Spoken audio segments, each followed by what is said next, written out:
नमस्कार मित्रांनो. तर आजच्या या व्हिडिओत तुम्हाला जास्त काही सांगायचं नाही मिळेल, पण मी ना प्रत्येक टायमाला म्हणजे सडकीला जाई ना, तर कुत्रा नाही तर मांजर भेट म्हणजे भेट.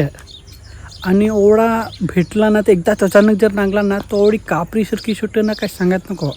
आज समजायचं एखाद जर कुत्र्यांनी जर एखाद्याला पाळील व्हा, मांजराखाल तर समजायचं नाही का नाही पडत. पण जर एखाद्यानं कुत्र्याखाली पाळील व्हा, एखादा बैलाखानं पाळील व्हा, जर आपली रस्त्याला जर गाडी घेऊन जातो ना, अचानक जर आलं ना मांजर किंवा कुत्रा, जर बैल आला ना, तर अख्खे शरीराला घामसारखा फुटं. कारण पडेल ती आपल्याला समजेल ना, तर बिजून घाबरवसारखा